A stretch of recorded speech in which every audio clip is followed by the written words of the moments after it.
नमस्कार दोस्तों, मैं सुप्रिया स्वागत करती हूं आपका डिकोड एग्जाम के डेली करंट अफेयर्स की क्लास में। दोस्तों, जैसा कि आज 3 दिसंबर है और आज की क्लास में हम 3 दिसंबर से रिलेटेड जो भी न्यूज है, जो भी इवेंट्स हैं जो हमारे एग्जाम के लिए इंपॉर्टेंट है, हम उन्हें एक एक करके यहाँ पे डिस्कस करेंगे। तो चलिए जल्दी से आप सभी लोग सेशन से जुड़ जाइए, सेशन को ज्यादा से ज्यादा लोग को शेयर करें। और जैसा कि मैं बार बार आपसे कहती हूँ, क्वेश्चन आंसर डिस्कशन के दौरान मैं बहुत सारी इंपॉर्टेंट चीजें और फैक्ट्स भी बताती हूँ, इसलिए आप लोग अपने साथ एक नोटबुक और एक पेन लेकर के बैठना ना भूलें। उन पॉइंट्स, उन फैक्ट्स को नोट डाउन करते हुए चलें और ना सिर्फ नोट डाउन करिए बल्कि साथ ही साथ रिवीजन भी करते हुए चलें। चलिए देर नहीं करते हैं और अपनी क्लास को स्टार्ट करते हैं। उसके पहले मैं लास्ट बात कहना चाहूंगी कि चैनल को सब्सक्राइब कर लीजिए और बेल आइकन को प्रेस कर लीजिए। इससे आपको डिकोड एग्जाम से रिलेटेड जो भी क्लास है उसकी नोटिफिकेशन आपको प्रॉपर टाइम से मिलती रहेगी और कोई भी क्लास आपके मिस नहीं होगी। चलिए अपनी क्लास को स्टार्ट करते हैं और आज की क्लास में हमारा सबसे पहला क्वेश्चन है कि नवीनतम आंकड़ों के अनुसार 2018 से 20 के दौरान भारत में मातृ मृत्यु दर क्या है। ठीक है, देखिए अभी हाल ही में देखा जाए आंकड़ा जारी किया गया है और यहाँ पे जो भारत में मातृ मृत्यु दर है वो घट गई है और ये कितना हो गया है 2018 से 20 के दौरान। तो यहाँ पे जो करेक्ट आंसर है दोस्तों वो है 97। ठीक है, जब भी मैं क्वेश्चंस को पढ़ रही होती हूँ तो आप लोग इतना क्या करिए कि कम से कम वीडियो को पॉज करिए और आंसर देते हुए ना करिए। ठीक है, इससे मैं बार बार बोलती हूँ, जिन्हें आंसर आता है उनका रिविजन हो जाएगा और जिन्हें आंसर नहीं आता है वो प्रॉपर तरीके से सेक्शन को देखें, उन्हें चीजें पता चलेगी। ठीक है, तो यहाँ पे जो भारत सरकार का गृह मंत्रालय है उसका जो इसके तहत देखा जाए जो रजिस्ट्रार जनरल है उन्होंने एक बुलेटिन जारी किया और उस बुलेटिन के मुताबिक देखा जाए जो आंकड़ा जारी किया गया है वो मातृ मृत्यु दर जो कि 2014 से 16 के बीच में जो 130 प्रति लाख थी वो 2018 से 20 में घटकर कितनी हो गई 97। ठीक है, तो 130 से घटकर के कितनी हो गई 97 हो गई। ध्यान रखिएगा मातृ मृत्यु दर जो दर होती है वो प्रति 1 लाख जन्म पे देखा जाता है। ठीक है, जो 1 लाख जन्म होते हैं उनमें जो माताओं की मृत्यु की संख्या को दर्ज किया जाता है। यहाँ पे 2014 से 16 के बीच में देखा जाए तो 130 थी, अब अभी कितनी हो गई 97 हो गई, घट गई है। बहुत अच्छी खबर है ये अपने आप में। यहाँ पे देखा जाए तो यह बुलेटिन 2018 से 20 की अवधि के लिए मातृ मृत्यु दर के स्तर में सुधार को दर्शाती है। ठीक है, कि एक तरीके से जो मातृ मृत्यु दर है उसमें काफी ज्यादा सुधार हुआ है, ये बुलेटिन ये आंकड़ा हमें दिखा रहा है। बात करें कि मातृ मृत्यु दर क्या होती है तो यहाँ पे जैसा कि आप परिभाषा देख रहे हैं कि प्रति लाख जीवित जन्मों पर एक निश्चित समय अवधि के दौरान मातृ मृत्यु की संख्या के रूप में परिभाषित किया गया है। तो अगर हम बात करें, देखिए WHO world health organisation WHO के अनुसार देखा जाए मातृ मृत्यु दर क्या होती है तो देखिए जब गर्भावस्था, जब कोई स्त्री गर्भ धारण करती है, प्रेग्नेंट होती है या फिर गर्भावस्था की समाप्ति के बाद 42 दिन के अंदर अगर किसी माता की मृत्यु हो जाती है तो उसी को मातृ मृत्यु कहते हैं। ठीक है, तो ध्यान रखिएगा मातृ मृत्यु दर क्या हो गई आप लिख सकते हैं। ये WHO की जो परिभाषा जो WHO ने बताया कि गर्भावस्था के दौरान या फिर गर्भावस्था की समाप्ति के 42 दिन तक, ठीक है, 42 दिन के भीतर अगर मातृ मृत्यु होती है तो इसी को मातृ मृत्यु दर कहा जाता है। और यहाँ पे हम ये संख्या किससे आधारित करते हैं, दर किससे निकालते हैं, प्रति 1 लाख पे। ठीक है, ध्यान रखिएगा प्रति 1 लाख पे। जनरली कंफ्यूज लोग हो जाते हैं, 1000 भी दे देता है। ठीक है, तो 1 लाख पे ये निकाला जाता है। और यहाँ पे देखा जाए इस वर्ष जो 97 हो गया है तो ये भारत में प्रति लाख जीवित जन्मों पर 100 से कम MMR के लिए राष्ट्रीय स्वास्थ्य नीति लक्ष्य को पूरा कर लिया। देखिए जो हाल फिलहाल की भारत सरकार की राष्ट्रीय स्वास्थ्य नीति थी उसमें भारत सरकार ने यह लक्ष्य रखा है कि वर्ष 2030 तक जो भारत में मातृ मृत्यु दर है उस मातृ मृत्यु दर को कितना तक लाना, यहाँ पे 70 प्रति लाख प्रसव से कम हो जाना, ये लक्ष्य रखा गया है। और चूंकि हम 100 से कम हो गए, यहाँ पे देखिए संख्या जो है वो प्रति लाख पर 100 हो गई है दर, इसलिए एक तरीके से हम राष्ट्रीय स्वास्थ्य नीति की तरफ बढ़ रहे हैं। ठीक है, तो आप मुझे कमेंट बॉक्स में ये बताइए कि जो राष्ट्रीय स्वास्थ्य नीति थी ये कब लाई गई थी भारत सरकार के द्वारा। ठीक है, किस वर्ष की है आप मुझे ये कमेंट बॉक्स में आंसर करें। अगर हम बात करते हैं कि सबसे ज्यादा MMR यानी कि मातृ मृत्यु दर किस राज्य में सर्वाधिक है और किस राज्य में कम है तो हम देखेंगे। यहाँ पे देखिए 8 राज्य ऐसे हैं जहां पे मातृ मृत्यु दर सबसे कम दिखाई देती है। उसमें से भी सबसे जो कम दिखाई देती है वो है केरल। देखिए केरल जो है साक्षरता के यानी कि लिटरेसी रेट में भी काफी ज्यादा अच्छा है, हेल्थ के सेक्टर में भी वहाँ काफी ज्यादा अच्छे देखने को मिलता है। तो यहाँ पे देखिए केरल में मातृ मृत्यु दर कितनी है है, यहाँ पे 19 है। दूसरे नंबर पे महाराष्ट्र आता है 33, तेलंगाना आता है 43 पे, फिर आंध्र प्रदेश है 45, फिर हमें तमिलनाडु देखने को मिलता है 54, फिर झारखंड 56, फिर गुजरात 57 और फिर कर्नाटक 69। ठीक है, तो अगर देखा जाए सर्वाधिक जो सबसे कम मातृ मृत्यु दर है वो केरल है, दूसरे नंबर पे महाराष्ट्र आता है। लेकिन हमें अगर उच्चतम देखा जाए सबसे ज्यादा मातृ मृत्यु दर किस राज्य में है दोस्तों, तो वो देखिए असम है। असम में बहुत ही ज्यादा है, जितना कितना 195 है।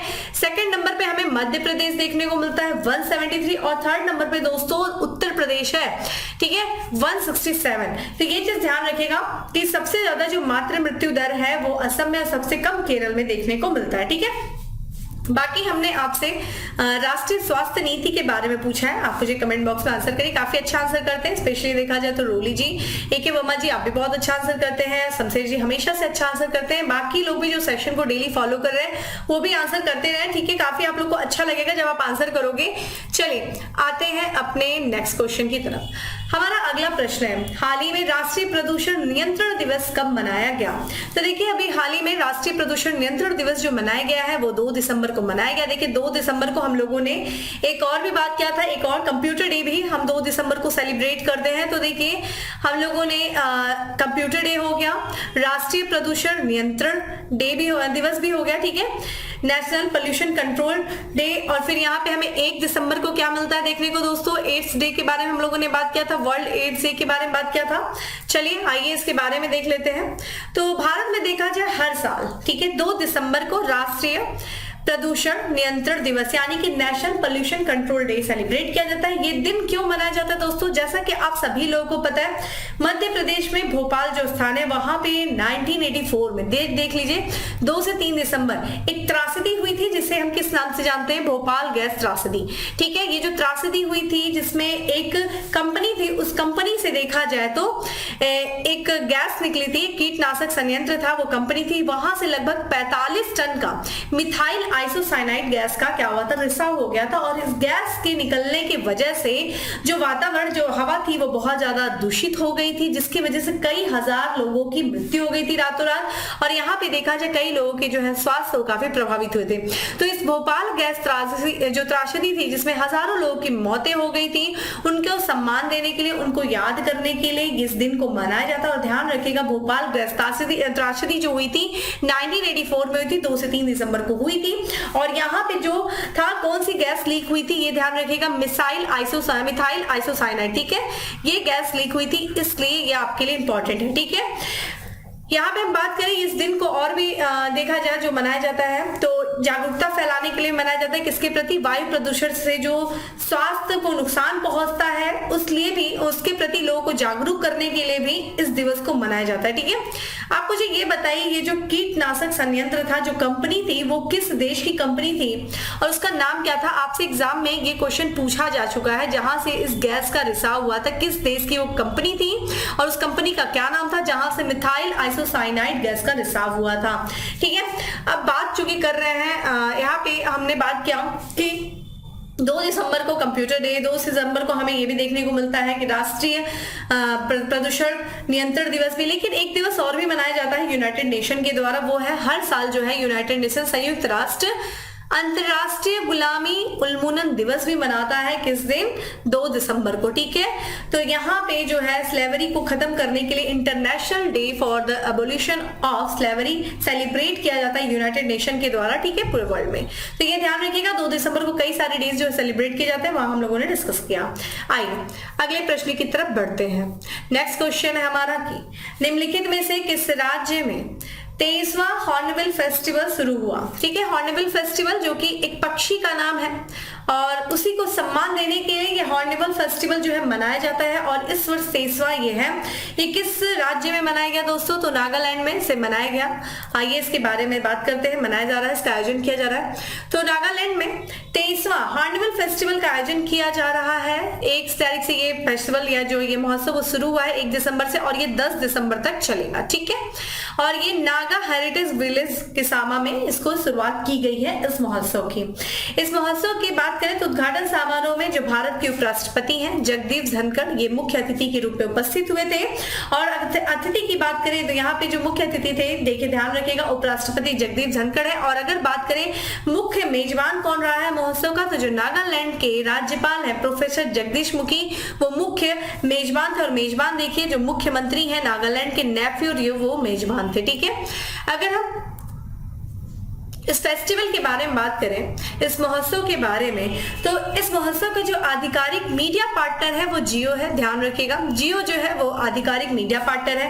हॉर्नबिल फेस्टिवल का अगर नाम देखा जाए तो हमने जैसा कि बात किया, हॉर्नबिल पक्षी के नाम पे इस फेस्टिवल, इस महोत्सव का नाम रखा गया है। आप इसकी तस्वीर जो है स्क्रीन पे देख सकते हैं। और इसको धनेश पक्षी के भी नाम से जाना जाता है, हॉर्नबिल को धनेश से भी नाम से जाना जाता है। इस पक्षी का बहुत ही ज्यादा सम्मान है नागालैंड में। और इसके जो देखा जाए इसका महत्व, तो अगर वहां के जो ट्राइब्स लोग हैं उनके लोकगीत में आप देख सकते हैं, उनके नृत्य में देख सकते हैं, उनके पहनाव में भी जो है इसके जो है पंख वगैरह इस्तेमाल किए जाते हैं। तो काफी ज्यादा ये महत्व रखने वाली ये पक्षी है हॉर्नबिल। और उसी के सम्मान में नागालैंड में हर साल हॉर्नबिल फेस्टिवल को सेलिब्रेट किया जाता है। इस फेस्टिवल की बात करें हॉर्नबिल महोत्सव की, तो इसे त्योहारों का त्योहार कहा जाता है, फेस्टिवल ऑफ द फेस्टिवल। और यहाँ पे कहा, इसके बारे में बात किया जाए तो इसे केंद्र सरकार द्वारा समर्थित राज्य पर्यटन और कला और संस्कृति विभाग द्वारा आयोजित किया गया। ठीक है, तो किसके द्वारा? केंद्र सरकार द्वारा समर्पित था। यहाँ पे जो समर्थन मिला था केंद्र सरकार के द्वारा, और इसे राज्य पर्यटन और कला और संस्कृति विभाग के द्वारा इसे आयोजित किया गया था। ठीक है, तो मेनली हमारे लिए क्या इंपॉर्टेंट है कि कहाँ पे ये सेलिब्रेट किया जाता है। ठीक है, चलिए आते हैं अगले प्रश्न पे। नेक्स्ट क्वेश्चन है हमारा कि किस राज्य के मंत्रिमंडल ने मानसिक स्वास्थ्य और सामाजिक देखभाल नीति को मंजूरी दी है? राजस्थान, असम, मेघालय या फिर सिक्किम। ठीक है, तो इसका जो करेक्ट आंसर है वो है सी, मेघालय की जो सरकार ने जो मंत्रिमंडल है वहां की मानसिक स्वास्थ्य और सामाजिक देखभाल नीति को मंजूरी दिया है। आइए इसके बारे में देख लेते हैं। तो जो मेघालय मंत्रिमंडल की बात करें, जो हाल फिलहाल उनकी बैठक हुई और बैठक में अब तक की सबसे पहली मानसिक स्वास्थ्य और सामाजिक देखभाल नीति को पारित किया गया। ठीक है, इस बैठक के दौरान, मेघालय मंत्रिमंडल की बैठक के दौरान इस नीति को पारित करने वाला देखा जाए पूर्वोत्तर का ये पहला राज्य है। कौन? मेघालय। और अगर पूरे भारत के राज्यों की बात करें तो ये तीसरा राज्य है। ठीक है, ऐसा नहीं कि पहला कोई राज्य है जो है मानसिक स्वास्थ्य और सामाजिक देखभाल से संबंधित नीति को जारी कर रहा है। देखा जाए भारत में तीसरा राज्य है, लेकिन पूर्वोत्तर भारत का ये पहला राज्य है। इस नीति की जो परिकल्पना की गई है वो समग्र मानसिक स्वास्थ्य और कल्याण को बढ़ावा देने के लिए किया गया। इस नीति के तहत देखा जाए विशेष रूप से बच्चों को, किशोरों और युवाओं के मानसिक स्वास्थ्य पर समुचित ध्यान देने पर यह नीति जो है केंद्रित रहेगी। जो बच्चे होंगे उनके हेल्थ को लेकर के, उनके मेंटल हेल्थ को लेकर के, जो एडल्ट है, जो युवा है, उनको लेकर के जो है विशेषकर ये नीति बनाई जाएगी। ठीक है, ये चीज ध्यान रखिएगा। तो यहाँ पे ध्यान रखिएगा मेघालय में जो है हाल फिलहाल में मानसिक स्वास्थ्य और सामाजिक देखभाल नीति को पारित किया गया है। अगर आपसे पूछा जाए कि विश्व मानसिक स्वास्थ्य दिवस कब मनाया जाता है, तो ध्यान रखिएगा दोस्तों 10 अक्टूबर। ठीक है, 10 अक्टूबर को विश्व मानसिक स्वास्थ्य दिवस मनाया जाता है। इस डेट को भी याद रखिएगा। आते हैं अगले प्रश्न। उसके पहले मेघालय के बारे में बात करें। देखिए, अभी हम लोग लगातार नागालैंड के बारे में पढ़े, हम लोगों ने मेघालय देखी, कंटिन्यू हम लोग नॉर्थ ईस्ट के स्टेट के बारे में पढ़ रहे हैं, इसलिए नॉर्थ ईस्ट अपने आप पे काफी इंपॉर्टेंट है। अभी हम लोग नागालैंड के बारे में, अब बात करते हैं मेघालय। और ये देखिए नॉर्थ ईस्ट का आपके सामने मैप खुला हुआ है और हम बात कर रहे हैं मेघालय की। ठीक है, मेघालय देखिए दोस्तों आपको यहाँ पे दिख जाएगा, जो कि चारों तरफ से देखा जाए, 3 तरफ से तो ये असम से घिरा हुआ है और एक इसकी अंतरराष्ट्रीय सीमा है जो कि किससे लगी हुई है? बांग्लादेश से। ठीक है, मेघालय की बात करें दोस्तों तो ये शिलांग इसका कैपिटल है। यहाँ के जो मुख्यमंत्री है वो कॉनराड संगमा यहाँ के मुख्यमंत्री हैं। संसदीय क्षेत्र की बात करें तो राज्यसभा में 1 सीटें हैं, लोकसभा में इसकी 2 सीटें हैं। अभी हाल फिलहाल में नवंबर में हम लोगों ने मेघालय में एक उत्सव के बारे में बात किया था जिसका नाम है वांगला महोत्सव। ठीक है, वांगला महोत्सव जो कि 46वां संस्करण था वांगला महोत्सव का, और ये गारो समुदाय के द्वारा मनाया जाता है। गारो जनजाति मेघालय में रहती है और इन्हीं के द्वारा जो है वांगला महोत्सव का आयोजन नवंबर में मेघालय में किया गया था। ये आपसे पूछा जा सकता है। ठीक है, और यहाँ पे आप देख सकते हैं अभी हम लोगों ने नागालैंड के बारे में बात किया, तो नागालैंड को भी देख लीजिए। नागालैंड जिसकी कैपिटल कोहिमा है और ये अरुणाचल प्रदेश से, असम से और साथ ही साथ मणिपुर से अपनी सीमा को साझा करते हैं, और एक अंतरराष्ट्रीय सीमा जो कि म्यांमार से इसकी अपनी सीमा को साझा कर रही है। असम की सीमा देखिए, जितने भी नॉर्थ ईस्ट की जो स्टेट्स है जिनको हम 7 सिस्टर्स कहते हैं, उन सबसे जो है असम की सीमा लगती है। ये चीज ध्यान रखिएगा।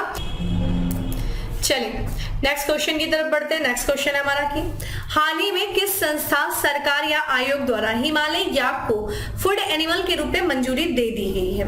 नीति आयोग, भारतीय खाद्य सुरक्षा और मानक प्राधिकरण, स्वास्थ्य मंत्रालय या फिर भारतीय आयोग? Correct answer is B. ठीक है, ध्यान रखिएगा ये है food safety and standard authority of India, जिसे फसाई कहते हैं, इसके द्वारा जो है जो हिमालयी याक है उसको फूड एनिमल के रूप में मंजूरी दिया गया। इससे देखिए क्या होगा, इसके बारे में भी हम देख लेंगे। तो यहाँ पे जो एक विभाग है जिसका नाम है पशुपालन और डेयरी विभाग, उसने सिफारिश किया था फसाई से कि ये जो ये हिमालयी याक है उसको खाद्य पशु या फिर फूड एनिमल का टैग प्रदान किया जाए, जिसकी सिफारिश को मान ली गई है खाद्य सुरक्षा और मानक प्राधिकरण के द्वारा। और यहाँ के जो वैज्ञानिक फसाई के जो वैज्ञानिक पैनल था उन्होंने हिमालयी याक को खाद्य पशु या फिर फूड एनिमल का टैग प्रदान कर दिया। फूड एनिमल क्या होता है, खाद्य पशु क्या होता है? देखिए अगर हम इस पशु की बात करें, जब तक इसको फूड, यहाँ पे देखिए इसका लगातार क्या हो रही थी, इसकी संख्या घटती जा रही थी। तो इसको क्या किया गया कि ये जो वैज्ञानिकों का पैनल था उसने हिमालयी याक को खाद्य पशु का दर्जा दे दिया। इससे देखिए क्या होगा, खाद्य पशु क्या होते हैं, पहले तो ये जान लीजिए कि वे पशु, ठीक है, जिन्हें लोगों के द्वारा पाला जा सकता है, यानी कि जो लोग जो होते हैं जिन पशुओं को पाल सकते हैं उन्हें खाद्य पशु कहते हैं।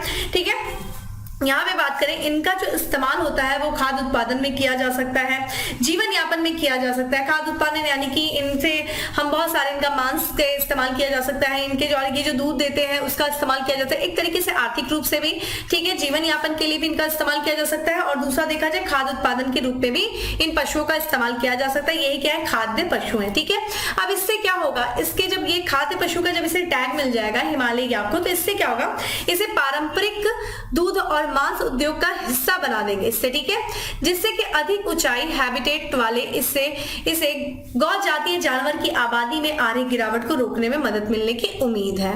देखिए जब इसे हम खाद्य पशु के रूप में इस्तेमाल कर सकेंगे, यानी कि हमें से ये हमारे लिए एक तरीके से उपयोगी हो जाएगा जब ये पशु, तो हम इसको क्या करेंगे, पालेंगे, तो इसका संरक्षण करेंगे। इससे जो इनकी आबादी की गिरावट हो रही है वो क्या होगी, रुक जाएगी, उल्टा इनकी आबादी बढ़ने लगेगी। और अगर देखिए जब तक इसको ये टैग नहीं मिला था तो ये कोई विशेष हमारे लिए उपयोगी नहीं रहता था, तो लोग विशेष इसका ध्यान नहीं देते थे। लेकिन जब ये हमारे लिए उपयोगी होगा तो इसका हम एक तरीके से पालन पोषण करेंगे और इस तरीके से इसकी संख्या को क्या करेंगे, हम इसकी संख्या को बढ़ा सकेंगे।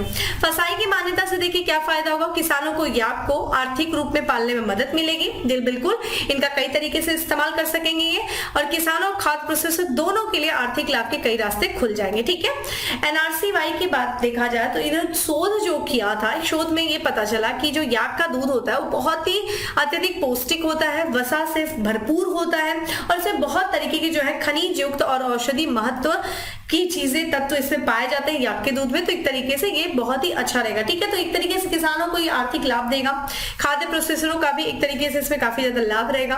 तो इन सब चीजों को ध्यान में रखते हुए फसाई ने इसको क्या किया है, खाद्य पशु का टैग दिया है। ठीक है, फूड एनिमल का। चलिए आते हैं अगले प्रश्न पे। नेक्स्ट क्वेश्चन है हमारा कि निम्नलिखित में से किस देश की स्टेफनी फ्रापार्ट पुरुष के विश्व कप में रेफरी बनने वाली पहली महिला बनी है? ठीक है, तो ध्यान रखिएगा ये रेफरी बनने वाली पहली महिला है जिनका नाम है स्टेफनी फ्रापार्ट, पुरुष के विश्व कप मैच में, ये ध्यान रखिएगा। कौन बनी, ये कहाँ की है पूछा जा रहा है क्वेश्चन, तो ये देखिएगा फ्रांस की है। ठीक है, ध्यान रखिएगा फ्रांस की है ये। आइए इनके बारे में आप स्क्रीन पे इनकी फोटो देख सकते हैं।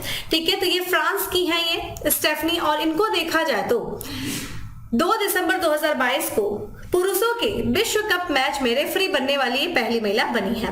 जैसा कि आप सभी लोगों को पता है कतर में फीफा विश्व कप का आयोजन हो रहा है, और इसी दौरान जो है फ्रांस की स्टेफनी जर्मनी और कोस्टारिका के बीच में जो मैच खेला गया था, उस खेले गए ग्रुप ए मैच में फील्ड रेफरी की जिम्मेदारी इन्होंने संभाली। ठीक है, किस पर, जो जर्मनी और कोस्टारिका के बीच में जो मैच हो रहा था। इनके असिस्टेंट के भी रूप में हमें 2 फीमेल देखने को मिलती है रेफरी के तौर पे। कौन सी है भाई, एक आपका यहाँ पे नुइजा बेक है और कैरन डियाज है, जिनकी तस्वीर आप स्क्रीन पे देख सकते हैं। ठीक है, चलिए अगले प्रश्न में बढ़ते हैं। नेक्स्ट क्वेश्चन है हमारा कि पहला सिलहट सिलचर महोत्सव का आयोजन किस राज्य में शुरू हुआ है? सिलहट और सिलचर महोत्सव आयोजित किया जा रहा है, किस राज्य में हुआ है? सिक्किम, असम, मेघालय या फिर Paschim Bangal? Correct answer is D, Assam.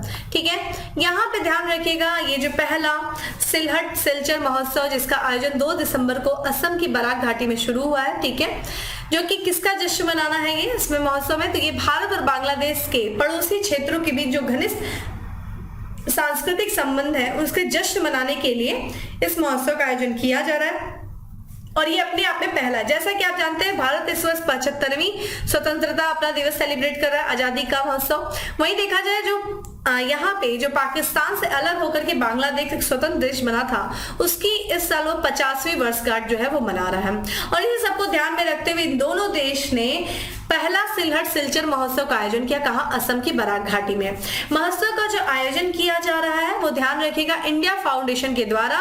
किसके तत्वाधान में? केंद्रीय संस्कृत मंत्रालय के तत्वाधान में, Bangladesh foundation for regional study के सहयोग से। ठीक है, तो यहाँ पे जो इंडियन फाउंडेशन के द्वारा किया जा रहा है, कौन किसके तहत? तो यहाँ पे केंद्रीय संस्कृत मंत्रालय के तत्वाधान में और किसके सहयोग से? Bangladesh foundation for regional study के सहयोग से। ठीक है, यहाँ पे देखा जाए तो जो नेतृत्व कर रहे हैं यहाँ पे जिन लोगों ने भाग लिया इसमें, तो बांग्लादेश के विदेश मामलों के जो मंत्री जिनका नाम है AK अब्दुल मोमेन, इन्होंने 2 दिवसीय कार्यक्रम में भाग लेने के लिए लगभग 75 सदस्यों के एक प्रतिनिधि मंडल का नेतृत्व किया। इस महोत्सव के उद्देश्य की बात करें तो ये महोत्सव दोनों देशों यानी कि भारत और बांग्लादेश के बीच में जो द्विपक्षीय संबंध है उसको मजबूत करने के लिए, उसको बढ़ावा देने के लिए इस महोत्सव का आयोजन किया जा रहा है। सिलहट की बात की जाए दोस्तों तो ये ध्यान रखिएगा, ये बांग्लादेश में सिलहट, जो कि उत्तर पूर्वी बांग्लादेश में। वही में बात करें तो सिलचर जो है वो असम में है। तो सिलचर जो कि बराक घाटी जो कि असम के दक्षिण क्षेत्र में, और इसी बराक घाटी का मुख्य शहर कौन है? सिलचर है। तो इन्हीं सिलहट और सिलचर, ठीक है, इन्हीं के बीच में देखा जाए तो महोत्सव का आयोजन किया गया है। ठीक है, पहला सिलहट सिलचर महोत्सव का आयोजन। ठीक है, चलिए आते हैं अगले प्रश्न में। उसके पहले फिर से देखिए आपके सामने असम, हम लोगों ने बात किया नागालैंड, फिर मेघालय, फिर असम। आज पूरी तरीके से जो करंट अफेयर्स है वो पूरी तरीके से किस पे है? नॉर्थ ईस्ट स्टेट से रिलेटेड है। तो चलिए हम बात कर लेते हैं असम के बारे में। ठीक है दोस्तों, असम की बात करें तो असम जिसका कैपिटल देखिए क्या है? दिसपुर। ठीक है, हम लोगों ने बात किया असम, और मैंने ये भी बात किया कि देखिए नॉर्थ ईस्ट में 7 सिस्टर्स है, 7 बहन है, और 7 बहनों में असम है जो सभी बहनों का हाथ पकड़ी। यानी कि असम की बात किया जाए तो इसके सभी स्टेट से ये अपनी सीमा को साझा करता है। यहाँ पे जो है यहाँ भूटान और बांग्लादेश से किसकी अपनी 2 अंतरराष्ट्रीय सीमा है, भूटान और बांग्लादेश से। वहीं देखा जाए तो ये अरुणाचल प्रदेश से, नागालैंड से, मणिपुर से, मिजोरम से और त्रिपुरा से अपनी सीमा को साझा पश्चिम बंगाल से भी अपनी सीमा को साझा करता है असम जिसकी कैपिटल देखिए दोस्तों क्या है? दिसपुर है। यहाँ के जो राज्यपाल है जगदीश मुखी हैं, और हिमंता बिस्वा शर्मा जो है वो यहाँ के मुख्यमंत्री हैं। संसदीय क्षेत्र की बात करें दोस्तों तो राज्यसभा में इसकी 60 सीटें हैं, और यहाँ पे लोकसभा में इसकी 14 सीटें। ठीक है, असम की। असम से संबंधित एक और भी चीज ध्यान रख लीजिएगा, कुछ अभी हाल फिलहाल में न्यूज में था, जैसे कि कीट बिहू जो है महोत्सव मनाया जाता है असम में, और उसी से संबंधित एक और महोत्सव जिसको कीट बिहू कहते हैं वो मनाया गया कहाँ पे? अक्टूबर में असम में मनाया गया। असम में जो काजीरंगा पार्क है, ध्यान रखिएगा काजीरंगा नेशनल पार्क असम में है, और वहां पे गेंडों के सिंग की राख के से स्मारक बनाया गया था। ठीक है, तो असम के काजीरंगा पार्क में। ठीक है, ये चीज ध्यान रखिएगा, एक सिंगी गेंडों के लिए फेमस है वो काजीरंगा पार्क। अगले प्रश्न पे आते हैं। नेक्स्ट क्वेश्चन हमारा कि सुदर्शन प्रहार अभ्यास किस राज्य में किया गया?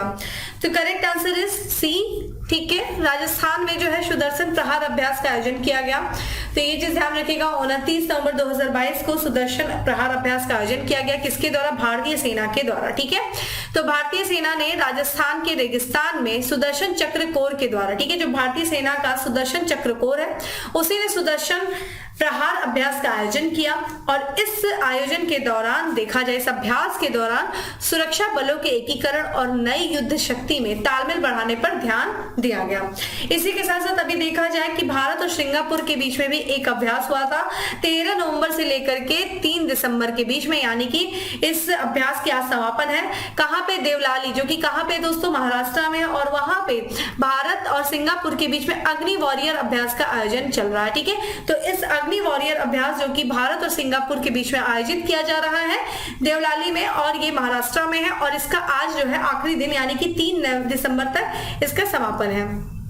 चलिए अगले प्रश्न में बढ़ते हैं। नेक्स्ट क्वेश्चन हमारा कि नाडा इंडिया द्वारा विकलांग एथलीटों पर ध्यान केंद्रित करने के लिए पहली बार समावेशन कॉन्क्लेव का आयोजन कहां किया गया?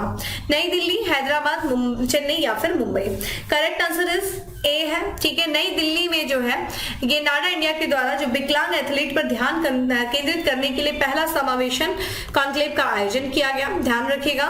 और ये जो है वाडा जो कि क्या है? World anti doping agency Asia association कार्यालय की मदद से नेशनल एंटी डोपिंग एजेंसी, ध्यान रखिएगा, नाडा द्वारा आयोजित कॉन्क्लेव जो आयोजित किया जा रहा है वो 2 दिसंबर 2022 को नई दिल्ली में आयोजित किया जा रहा है। ठीक है, तो ये अभी कल ही इसका आयोजन किया गया, यहाँ पे देखिए किया जा चुका है।